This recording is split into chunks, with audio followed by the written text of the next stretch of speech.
जय हिंद मित्रों, नमस्कार। आज हमारा टॉपिक है माइटोकॉन्ड्रिया। सेल ऑर्गेनेल्स है, सेल मैं पढ़ा चुका हूँ, तो उसमें सेल ऑर्गेनेल्स है जो है यह माइटोकॉन्ड्रिया। माइटोकॉन्ड्रिया का काम क्या है, स्ट्रक्चर क्या है और इसका कंपोजिशन क्या है, इसको क्यों कहा जाता है power house of the cell. देखिए, हमारे शरीर को चलने फिरने के लिए क्या चाहिए, ऊर्जा चाहिए, एनर्जी चाहिए। या एनर्जी आती कहाँ से है, ये भी तो जानना जरूरी है।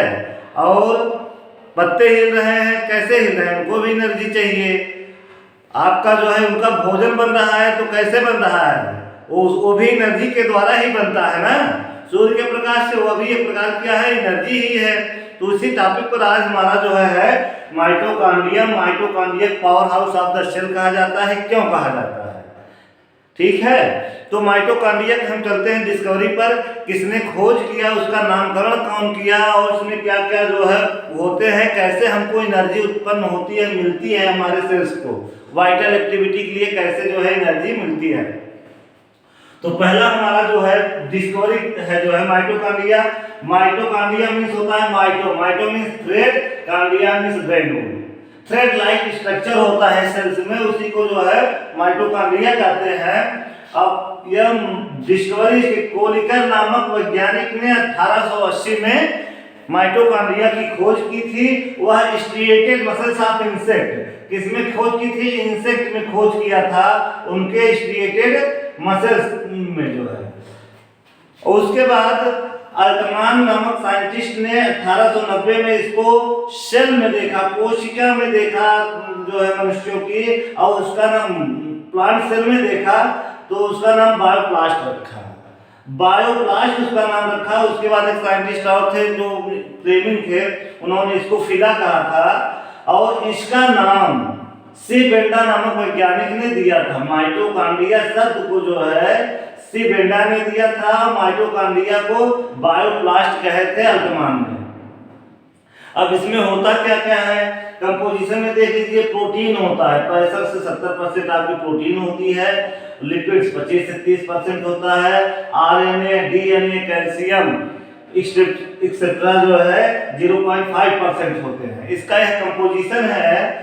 तो इसमें आप जान लीजिए कि प्रोटीन भी होता है, लिपिड्स भी होता है, आरएनए, डीएनए भी होता है। तो आरएनए, डीएनए मतलब इसमें है, इसका क्या मतलब है, अगर आरएनए, डीएनए जिसमें होगा वह तो रिप्लिकेशन भी करेगा। हाँ मित्रों, यह जो है रिप्लिकेशन भी करता है। माइटोकॉन्ड्रिया में रिप्लिकेशन भी होता है, प्रोटीन सिंथेसिस भी होता है। इसलिए जो है ये इसे कहते हैं सेमी ऑटोनॉमस ऑर्गेनेल्स। क्यों, क्योंकि यह रिप्लिकेशन करता है, अपने जैसा बना सकता है, इसलिए सेमी ऑटोनॉमस ऑर्गेनेल्स कहा जाता है। और यह जब सेल में रहेगा तभी होगा, इसमें जो रिप्लिकेशन होगा जब जीवित सेल में रहेगा तभी रिप्लिकेशन अंदर होता है। तो हम आते हैं अब इसके स्ट्रक्चर पर। जो है इसका स्ट्रक्चर आप देख ही रहे हैं, मैंने जो इसका एक स्ट्रक्चर बनाया, पूरा साफ संरचना, जिससे आपको पता चल सके कौन सा किसका काम है, कैसा स्ट्रक्चर होता है। यह आपका पूरे माइटोकॉन्ड्रिया का स्ट्रक्चर है। यह आपका जो है आउटर मेम्ब्रेन है। आउटर मेम्ब्रेन मतलब बाह्य झिल्ली होती है, उसके नीचे इनर मेम्ब्रेन होती है, अंतः झिल्ली जिसे कहते हैं। और इसमें राइबोसोम भी पाया जाता है। वह किस प्रकार का होता है, सभी यूकैरियोटिक में 80S एंड 70S राइबोसोम्स होते हैं। जो माइटोकॉन्ड्रियल राइबोसोम्स है उसे कहते हैं आपका 70S राइबोसोम पाया जाता है, 70S राइबोसोम पाया जाता है। और इसके बाद ये फिंगर लाइक स्ट्रक्चर है, जो फिंगर लाइक स्ट्रक्चर है इसे क्रिस्टी कहते हैं। और ये आपका मैट्रिक्स है, जो अंदर इनर मेम्ब्रेन के अंदर जितना है जो है उसे मैट्रिक्स कहते हैं, या आप कह सकते हैं माइटोकॉन्ड्रियल मैट्रिक्स कहेंगे जो है। फिर इसके बाद यह आपका इनर मेम्ब्रेनल स्पेस है, दोनों जो है मेम्ब्रेन के बीच में जो स्पेस है उसे इनर मेम्ब्रेनल स्पेस कहते हैं। और इसमें डीएनए आपको दिख रहा है, और ये जो ग्रीन है आपका राइबोसोम्स है। अब ये जो सोच रहे होंगे फिंगर लाइक स्ट्रक्चर में क्या निकला हुआ है, ये तो आप समझ लीजिए यह एक F1 पार्टिकल है। ये F1 पार्टिकल है, ये ऐसे होता है जो है इसका ये बेस होता है, ये स्टाफ होता है, ये नोब होता है। ये क्या है? यह बेस है। इसे कहते हैं F1 पार्टिकल या ऑक्सीसोम भी कहा जाता है। अब ये देखिए आपका स्ट्रक्चर समझ में आ गया होगा क्या क्या होता है। डीएनए होता है इसमें, और क्रिस्टी होती है, मैट्रिक्स होता है, इनर मेम्ब्रेन में स्पेस होता है, डीएनए होता है, आउटर मेम्ब्रेन, इनर मेम्ब्रेन होता है, और फ्यू मिनरल्स भी होते हैं। तो इसमें प्रोटीन सिंथेसिस होता है किसके द्वारा? 70S राइबोसोम्स जो होता है वो प्रोटीन सिंथेसिस भी करता है। और रिस्पायरेटरी जितने एंजाइम होते हैं यह इनर मेम्ब्रेन पे होते हैं। किस पे होते हैं? इनर मेम्ब्रेन पर रिस्पायरेटरी एंजाइम्स होते हैं। आप समझ लीजिए यह बहुत सारा क्वेश्चन इसमें बनता है। इनर मेम्ब्रेन पर एक क्वेश्चन यह बनता है कि इनर मेम्ब्रेन पे होता है। दूसरा एटीपी काइनेज होता है, एटीपी सिंथेटेज जिसे कहते हैं, यह इसी पे होता है। और इसमें जो है आपका काम क्या है, इस पर आते हैं। स्ट्रक्चर तो आपको समझ में आ गया क्या क्या होता है, इसका क्या काम है। सेमी ऑटोनॉमस ऑर्गेनेल्स क्यों कहते हैं इसको, यह पता चल गया। सेल्फ रेप्लिकेशन क्यों होता है? क्योंकि डीएनए होता है।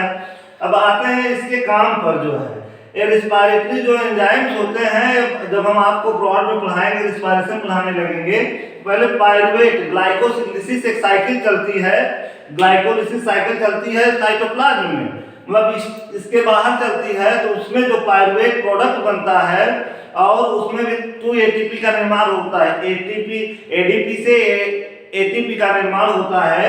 एडीपी मतलब होता है एडेनोसिन डाइफॉस्फेट, एटीपी का मतलब एडेनोसिन ट्राइफॉस्फेट। तो ये आपका पायरुवेट नामक एंजाइम इसमें इंटर करता है। इसमें पोर्स होते हैं बीच बीच में जो है, और इसमें इंटर करेगा तो यहाँ शुरू होता है रिस्पायरेशन का कार्य। रिस्पायरेशन जो एरोबिक रिस्पायरेशन होता है, ऑक्सीशोषण होता है जो इसी में होता है। ग्लाइकोलिसिस एनारोबिक रिस्पायरेशन तो बैक्टीरिया में भी होता है और एल्गी में भी होता है, लेकिन इसमें एरोबिक रिस्पायरेशन होता है। तो ये एरोबिक रिस्पायरेशन के लिए पहले ग्लाइकोलिसिस होती है, उसके बाद उसमें से जो आपका बाय प्रोडक्ट बनता है पायरुवेट, वह आपका जो है वो आता है, इसमें इंटर करता है, तो शुरू होता है रिस्पायरेटरी चैन। तो रिस्पायरेटरी चैन विषय बहुत ज़्यादा नहीं डिस्कस करेंगे क्योंकि रिस्पायरेशन का पार्ट हो जाएगा और बहुत लंबा वीडियो हो जाएगा, बहुत सारी चीज़ें उसमें हैं। तो ये आप समझ लीजिए कि यहाँ आता है तो रिस्पायरेटरी चैन एंजाइम्स जो होते हैं वह स्टार्ट करते हैं क्या, एनर्जी एटीपी का फास्फोरिलेशन होने लगता है, एनर्जी का फॉर्मेशन शुरू हो जाता है, इलेक्ट्रॉन ट्रांसपोर्ट सिस्टम शुरू हो जाता है। इसमें आउटर मेम्ब्रेन और इनर मेम्ब्रेन के बीच से शुरू होता है। फिर जैसे यहाँ मैट्रिक्स में क्रेब्स साइकिल होती है। रेस्पिरेटरी एंजाइम आपका यहाँ है इनर मेम्ब्रेन पे, और मैट्रिक्स में क्रेब्स साइकिल शुरू होती है। कौन सी साइकिल? Krebs cycle. ये क्रेब्स साइकिल यहाँ शुरू होती है और यहीं एटीपी का निर्माण होता है।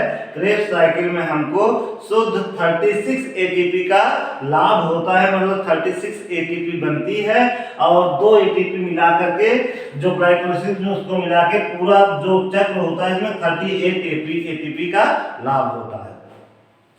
ये माइटोकॉन्ड्रिया वो सेल में पाया जाता है। सेल में मीन्स समझ रहे हैं आप कि इनकी संख्या अलग अलग हो सकती है, किसी में बहुत ज़्यादा 3 लाख 4 लाख, किसी में 100, किसी में 500, ऐसे इनकी संख्या होती है। और इसमें ही प्रोटीन सिंथेसिस भी होता है, लिपिड का निर्माण भी होता है। तो यह आपका स्ट्रक्चर हो गया। अब हम आते हैं फंक्शन पे। पहला बात, इसे पावर हाउस क्यों कहते हैं? हाँ, पावर हाउस पे चर्चा हो क्योंकि मेन टॉपिक तो यही है। पावर हाउस इसको इसलिए कहते हैं बच्चों जो है क्योंकि यह एनर्जी का निर्माण करता है, एटीपी का निर्माण करता है, इसलिए पावर हाउस कहते हैं। वो कैसे करता है?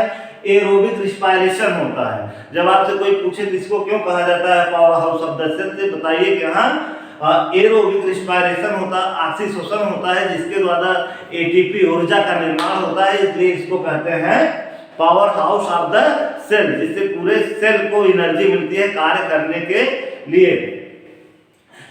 तो एरोबिक रिस्पायरेशन हो गया, ऑक्सीजन में ऑक्सीजन की आवश्यकता होती है, और एडीपी जिससे जो है वह बनाता है एटीपी। आपको ये पता चल गया। सेल्फ रिप्लिकेशन होता है, इसमें सेल्फ रिप्लिकेशन होता है, डीएनए आरएनए जहां होते हैं वहां सेल्फ रिप्लिकेशन होता है। तो सेल्फ रिप्लिकेशन होता है, इसलिए इसे सेमी ऑटोनॉमस ऑर्गेनेल्स कहा जाता है। एक्स्ट्रा क्रोमोसोमल इनहेरिटेंस भी होता है माइटोकॉन्ड्रिया और प्लास्टिड में। सेमी ऑटोनॉमस ऑर्गन प्लास्टिड भी कहलाता है, और माइटोकॉन्ड्रिया दो ऐसे सेल ऑर्गेनेल्स हैं जिसको सेमी ऑटोनॉमस ऑर्गेनेल्स कहते हैं, और एक्स्ट्रा क्रोमोसोमल इनहेरिटेंस होता है। एक्स्ट्रा क्रोमोसोमल इनहेरिटेंस आपको बताएंगे जेनेटिक्स में यह क्या होता है। तो ये कुछ लक्षण जो है माता पिता से चले जाते हैं बच्चों में अलग से, तो वो एक्स्ट्रा क्रोमोसोमल इनहेरिटेंस का प्रतीक होता है। और उसके बाद ट्रांसपोर्ट का भी काम करता है, बताया हमने, इसमें कोर्स होते हैं, तो लिपिड्स, कार्बोहाइड्रेट, प्रोटीन्स का ट्रांसपोर्टेशन भी होता है इसमें। और डिटॉक्सिफिकेशन भी होता है, मतलब टॉक्सिक मटेरियल को आउटसाइड करता है, जो है आउटसाइड करता है। स्टोरेज का काम, लिपिड का संचय भी करता है, प्रोटीन सिंथेसिस होती है, एसईआर भी होता है, तो वो राइबोसोम तो लिपिड भी होता है सिंथेसिस, तो ये स्टोरेज का भी काम करता है, हीट प्रोडक्शन का भी कार्य करता है मित्रों। तो आज हम जान पाए इसको भी power house of the cell क्यों कहा जाते हैं, इसका स्ट्रक्चर क्या होता है, और किसने इसकी खोज की है।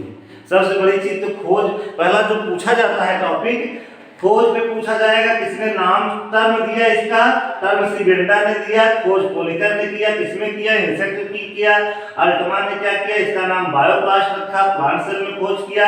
इसमें कंपोजिशन क्या होता है आपके सामने ये है, क्या क्या होते हैं, मेन मैटर ये आपका डीएनए आरएनए का है। फिर इसके बाद हमने आपको स्ट्रक्चर बताया, टोटल स्ट्रक्चर के बाद इसका वर्क बताया। मित्रों हमें लगता है आपको बहुत अच्छे तरीके से समझ में आ गया होगा, और इसका आप एक स्क्रीनशॉट भी ले सकते हैं, आपको बहुत काम आएगा एग्जाम में, नीट के एग्जाम में मेन तौर पे टीजीटी पीजीटी या विज्ञान जो भी एग्जाम आएंगे, जनरल साइंस में भी आता है, कौन एक्स्ट्रा क्रोमोसोमल इनहेरिटेंस का आता है, सेमी ऑटोनॉमस ऑर्गेनेल्स आता है, और power house of the cell क्यों कहा जाता है। इतनी चीजें इससे बहुत ज्यादा, या राइबोसोम्स किस प्रकार का होता है, या एरोबिक रेस्पिरेशन में कितने एटीपी का निर्माण होता है, उसमें कंफ्यूज ना होइएगा। 38 एटीपी होता है, बट 2 एटीपी का निर्माण ग्लाइकोलिसिस मतलब साइटोप्लाज्म में ही होता है। इतने सारी चीजें आपको बताया गया, अच्छे तरीके से आपको समझ में आ गया। F1 पार्टिकल कहाँ होते हैं, उसमें क्या कहते हैं, उसमें क्या होता है, क्रिस्टी क्या है, ये सारी चीजें आपको समझ में आ गया होगा।